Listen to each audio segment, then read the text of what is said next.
Everyone wants to move to this Spanish city. Valencia, I'm sorry, it's perfection. It's on the med, it's historic, plus the local food is fantastic.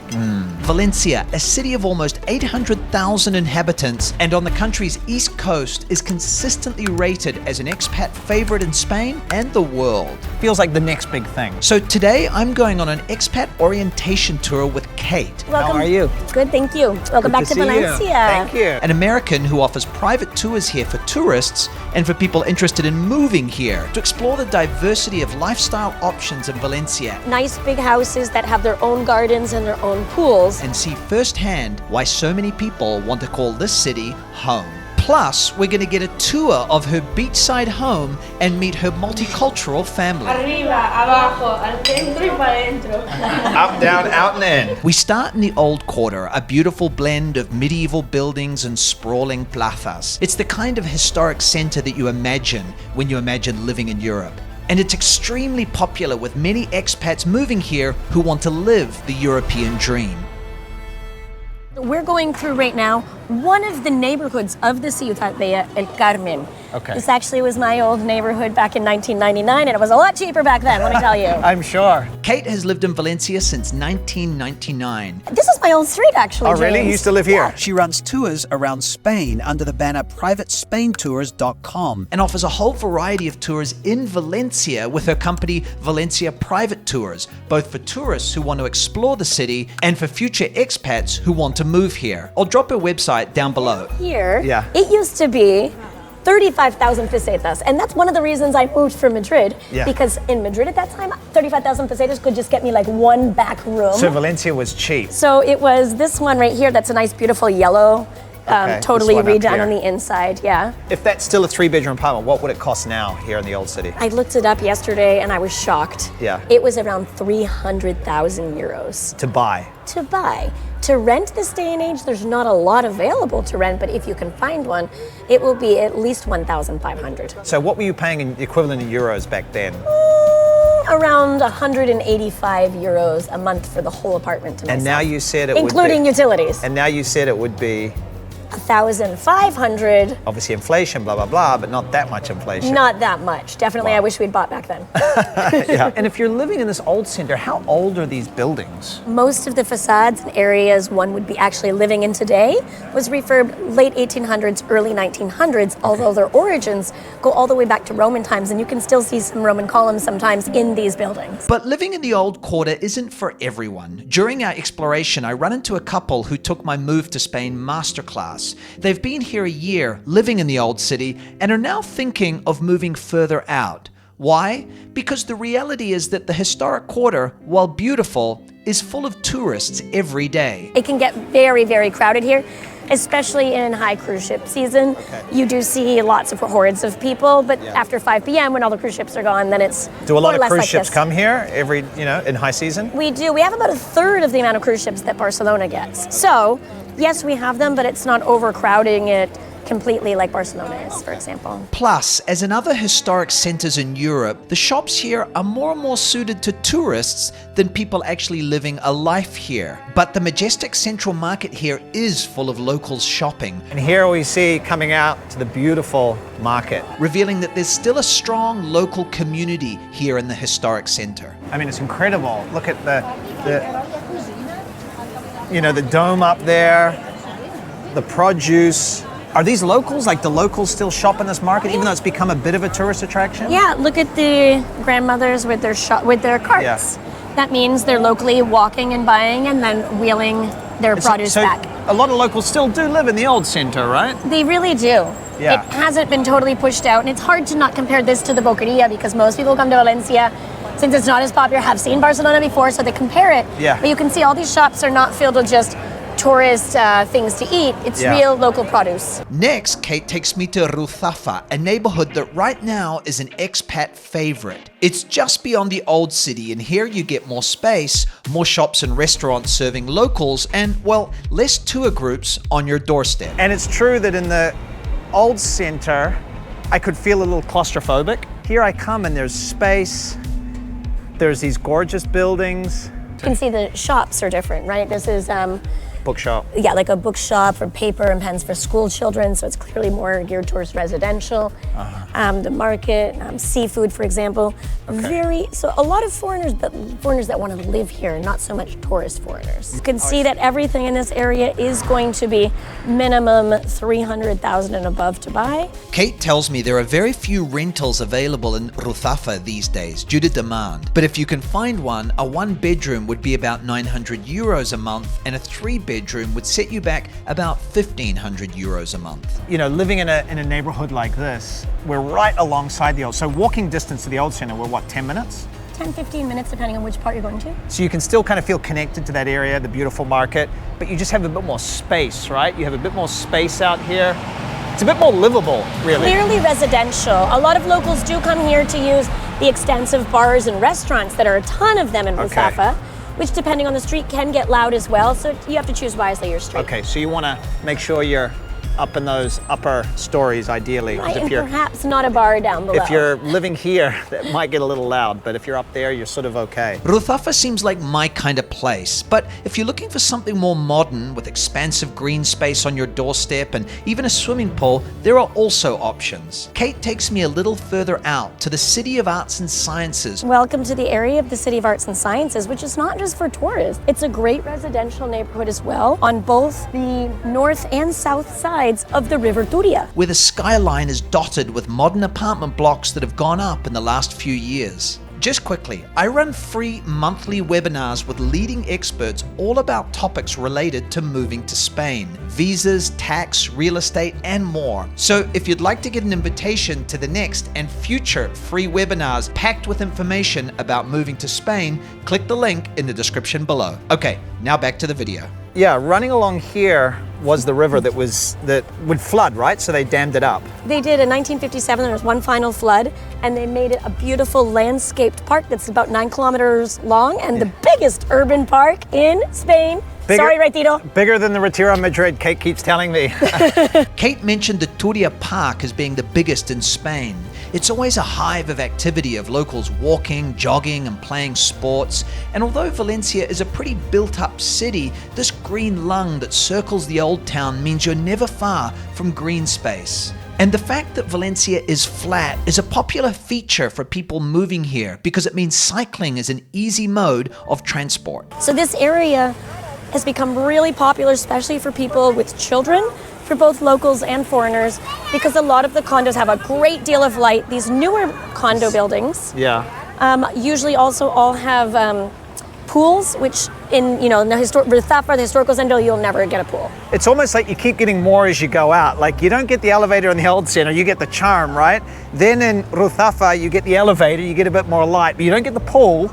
But then you get out to these buildings on the other side of the park, 30 minutes walk from the old center, and you get this huge park at your doorstep, and you get, a more pool space as part of your complex, more space. But more not a light. house. If you want a house, you have to go further outside, which we're going to later. You know, people are looking for the space, obviously, families. What are they paying for Similar places like to Ruzafa, around 350,000 and up, but generally the flats are a little bit smaller. You do have more communal space and pools and gardens that are shared, but the flats are not as big because they're newer, so families at this stage when they start making them are smaller. For rent, like if I want to rent, one of these modern places, or, what are we paying for, say, a 2-bedroom apartment? 2-bedroom apartment on a normal level for rent, probably around 1,800 a month. We jump into the car to take a closer look at these modern developments. But as we get closer, it doesn't quite have the charm that maybe you're looking for in a European city. Yeah, the feel, from a distance, I saw these buildings and it's like, it looks like I'm going to have more space and it's going to be more airy. But it's true, up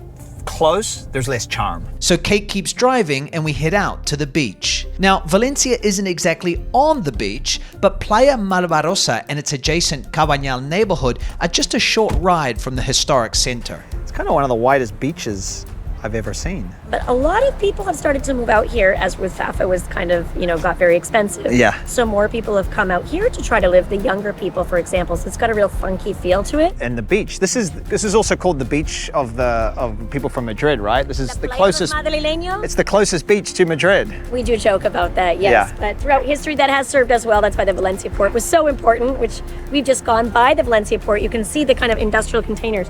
It is actually the largest port in Spain, more important than Barcelona for moving containers. And this is where the cruise ships come in as well, which started coming in 2007, which I think, did shoot Valencia's popularity up because people started to know about it. Then we dive into Cavanal, a beautiful old fishing neighborhood that's become increasingly popular for people moving to Valencia who want to live the beach life. And as prices here go up, But I just want to show you these homes up here that have obviously been recently renovated.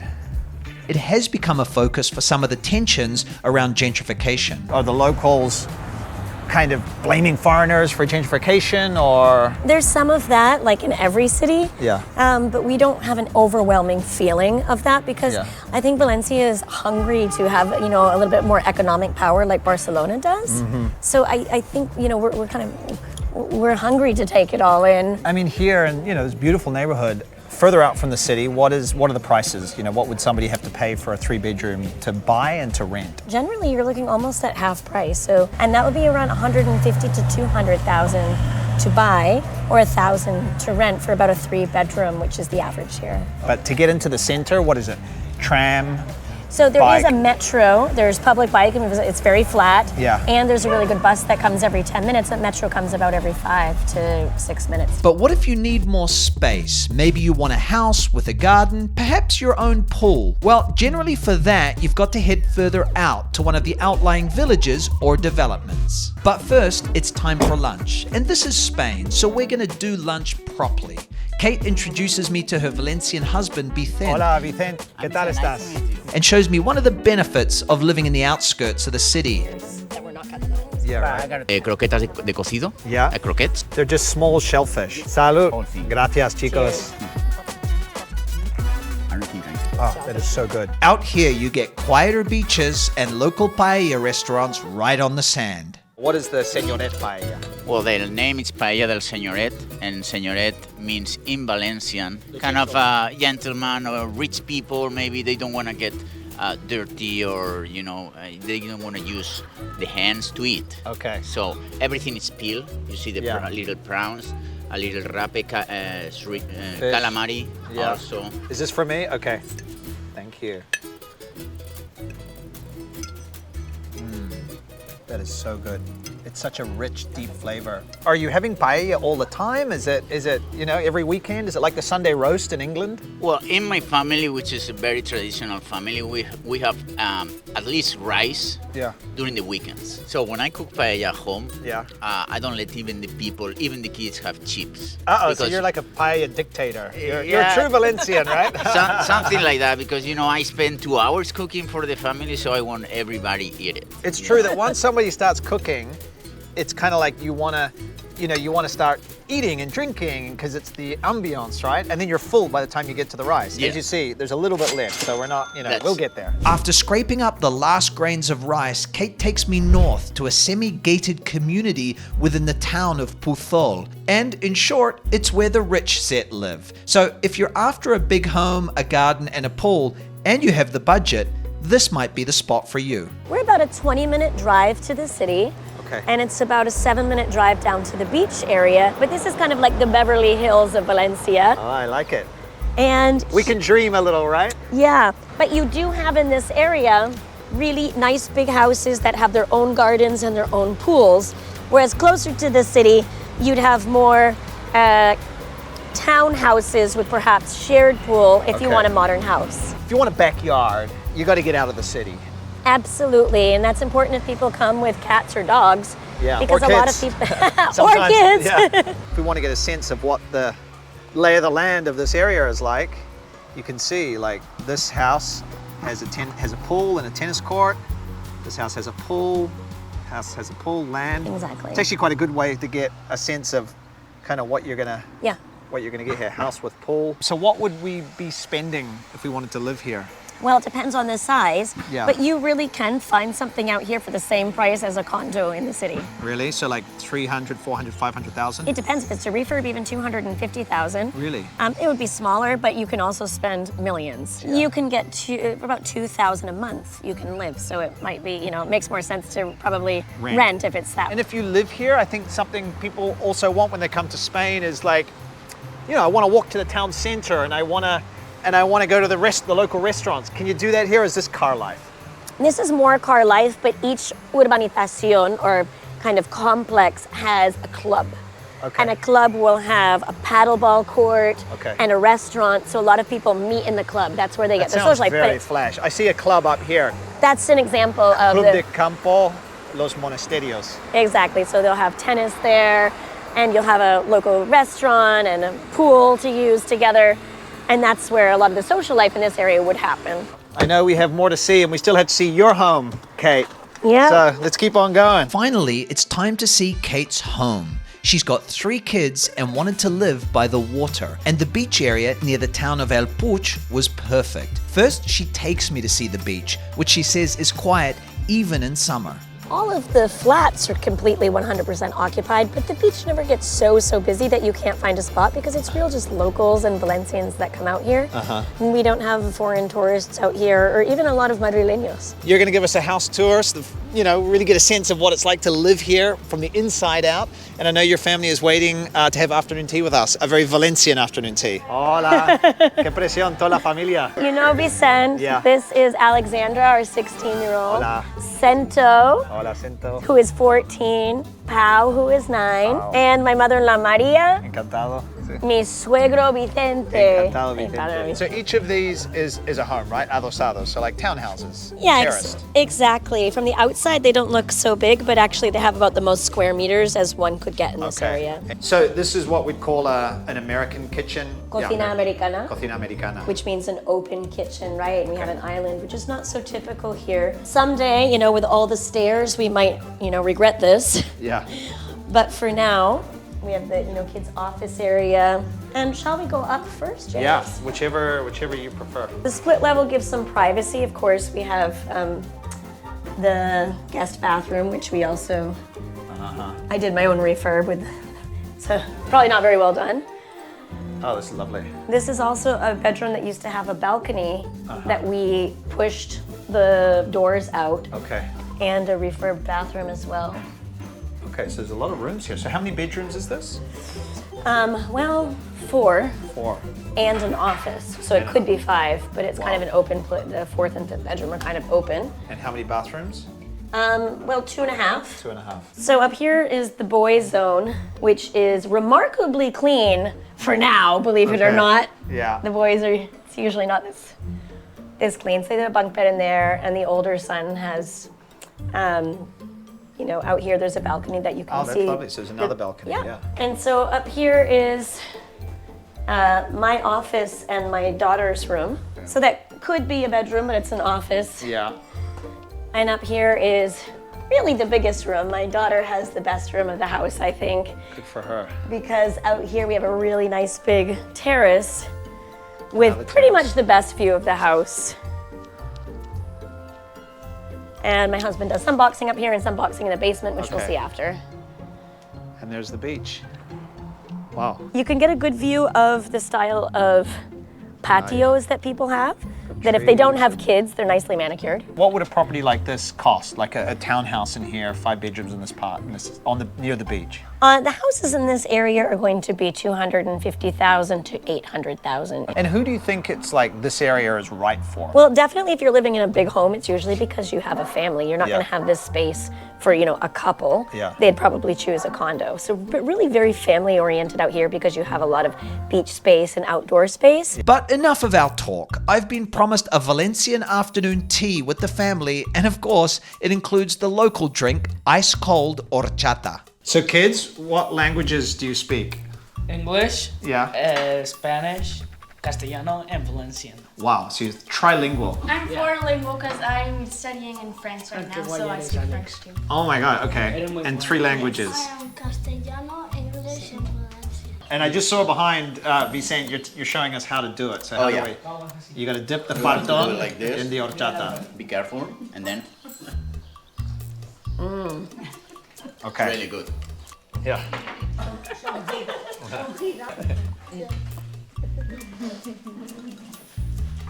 It's so good. Yeah. And the rice we had today was excellent. So I don't know if you're supposed to toast horchata. Oh, we or- can do that. Yes. We can do that. Salud. Chin chin, salud. Thank you for welcoming me into your home, everybody. It's good. What do you rate it out of 10? I'm gonna give this a 9.5. Pretty solid. Kids, show me how you do a toast. How you do cheers in Spanish. Arriba, abajo, al centro y para adentro. Eso. Up, down, out, and in. So, Kate, if someone's interested in moving to Valencia, like, what should they keep in mind as they explore the different options? I would tell them that we have so much variety of areas. Some people think it was only city or beach. Yeah. But with all the different neighborhoods, there's so many less explored neighborhoods. Today we touched upon some of the more popular ones, but hopefully I've opened people's eyes to how much more variety there is even outside of Valencia, and it really just depends on their stage of life, how many people they're coming with, and for how long. Yeah. So most importantly, I think it's such a big decision to come here to Valencia first, see it firsthand. No matter how much research they do, nothing can take the place of that kind of experience. And I just wanted to give a plug there, guys, for your tours. Remember, Kate does tours for tourists, tours for expats who are looking at moving here, orientation tours. So information down below, check it out. And thank you so much, Kate. Thank you so much. It's thank been you, wonderful. James. Thank you for showing me around. I've learned a lot about Valencia today, and I've had some great food. And guys, if you're curious, to see more about people who are launching out and starting a new life in Spain, I made another video in Valencia. I'm going to link to it up here of three bunches of Americans who moved to Valencia, but this one's about kind of why they left the US and why they came to Spain and if they've found what they're looking for. So check that video out. We'll see you over there in a moment.